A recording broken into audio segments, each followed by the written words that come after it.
सूर्यकोटि समप्रभा निर्विघ्नं कुरु मे देव शुभकार्येषु सर्वदा। स्वागतम सुस्वागतम।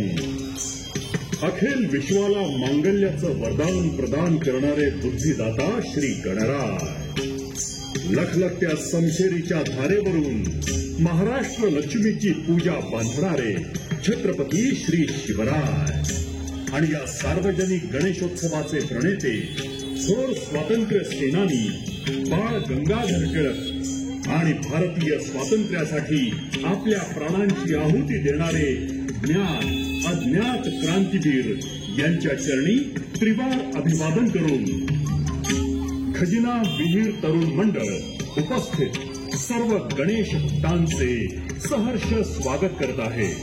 मंडळ यंदा 94व्या वर्षामध्ये पदार्पण करत आहे।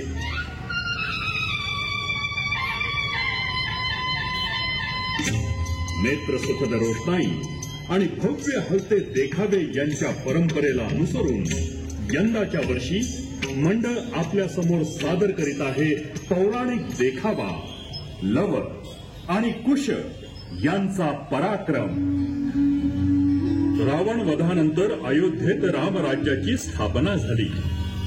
त्यानंतर प्रभू श्री रामांनी विश्वशांतीसाठी अश्वमेध यज्ञ केला। यज्ञ अनुष्ठानानंतर प्रभूंनी आपला अश्व विश्वभ्रमणासाठी सोडला। तेव्हा या अश्वाला पकडण्याची हिंमत कोणत्याही राजानं केली नाही। पण जेव्हा सीतानंदन लव आणि कुश यांची दृष्टी या अश्वावर पडली तेव्हा ते त्या अश्वाला वाल्मिकी ऋषींच्या आश्रमात घेऊन आले।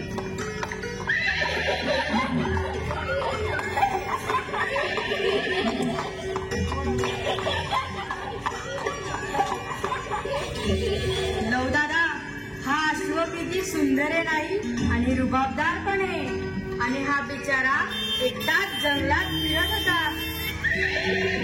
हो ना, बरं झालं आपण याला आश्रमात घेऊन आलो। याला पाहून आपल्या मातेला खूप आनंद होईल। अरे अश्व, पाय वर कर ना।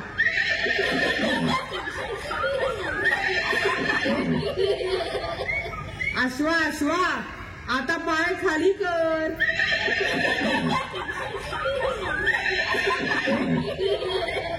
अरे वा वा वा वा वा, हा तर आपलं सगळं ऐकतोय। हो ना दादा, आपण या अश्वाला आपल्या जवळच ठेवून घेऊ। या अश्वाच्या मागावर असलेल्या सैनिकांनी हा प्रकार पाहिला आणि ते लवकुश जवळ आले। त्यातील एक सैनिक त्या दोघांना म्हणाला, सावधान ऋषीपुत्रांनो, तुम्हाला माहितीये तुम्ही कोणत्या अश्वाला पकडलाय? नाही, हा कोणाचा अश्व आहे? हा अश्व अयोध्या नरेश श्रीरामांचा आहे। त्यांनी अश्वमेध यज्ञ केला असून हा यज्ञ अश्व विश्व भ्रमणासाठी निघालाय आणि ह्या अश्वाला अडवणं म्हणजे प्रत्यक्ष अयोध्या नरेश यांना युद्धासाठी आवाहन करणं होय। हे बालकांनो, मुकाट्याने ह्या अश्वाला मुक्त करा। ते शक्य नाही आणि आम्ही कोणाला घाबरत नाही। या अश्वाला मुक्त करण्याचा प्रश्नच नाही। या लहान मुलांची वाद घालण्यात काहीच अर्थ नाही आणि हा आश्रमही पवित्र आहे। त्यामुळे तो सैनिक अयोध्या नगरीत आला आणि श्रीरामांना त्यांनी सर्व वृत्तांत कथन केला। श्रीरामांनी हनुमानाला त्या सैनिकाबरोबर तिथे पाठवलं।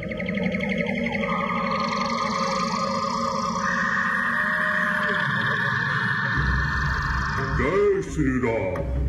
अरे, ही बालके तर बाल रूपातील माझे स्वामी राम आणि लक्ष्मण यासारखे दिसत आहे। काहीही झालं तरी मी यांच्या बरोबर युद्ध नाही करू शकत। यांना प्रेमानं समजावून सांगतो, हे माझं ऐकतील। हे ऋषीपुत्रांनो, मी तुम्हाला विनंती करतो, या अश्वाला मुक्त करा।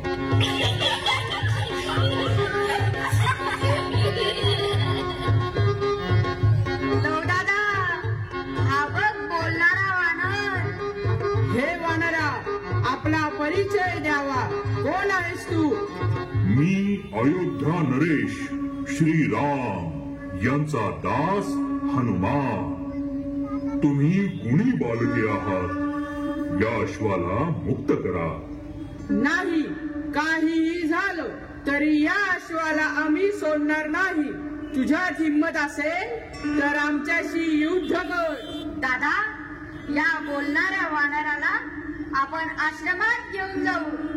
बघ, आता मी याला मंत्र शक्तीने बंधनात अडकवतो.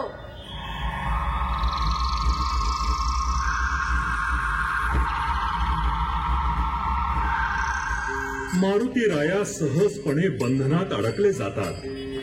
लव कुश मोठ्यानं हसू लागतात.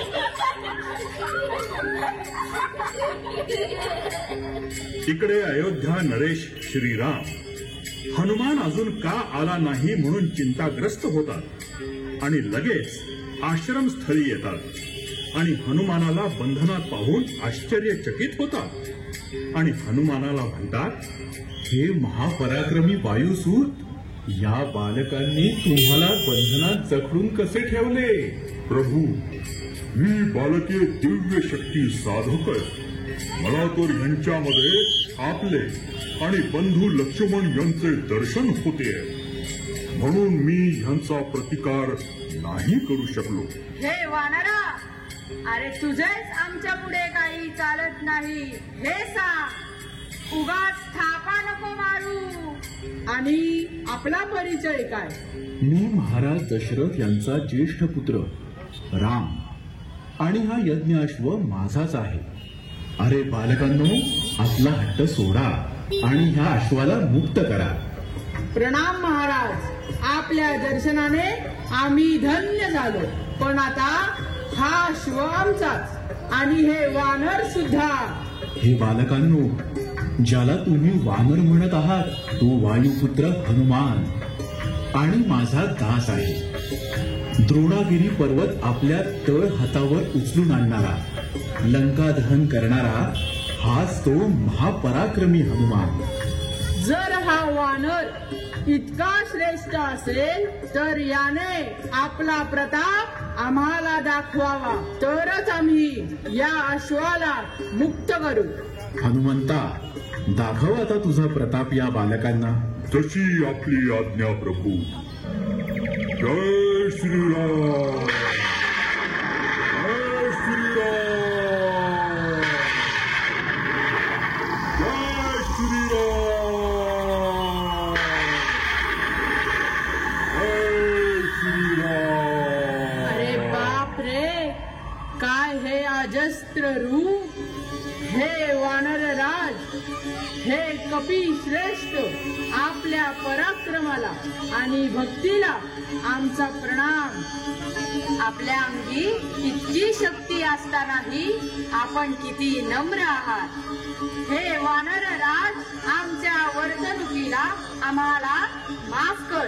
हे अयोध्या नरेश, आम्ही आपल्या अश्वाला मुक्त करतो.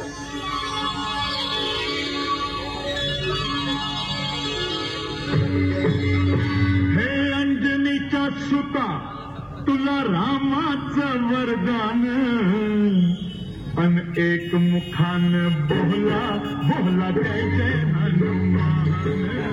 ध्वनिमुद्रण युफोनी स्टुडिओ, सदाशिवपेठ, पुणे. लेखक राजाराम कानेटकर. यातील कलावंत अवधूत, अन्वय, रवी, सचिन आणि कार्तिक ओम कासा. मंडळाचे अध्यक्ष गौरव ज्ञानेश्वर सिन्नरकर. मूर्तिकार नैनेश पंधारे अंबरनाथ.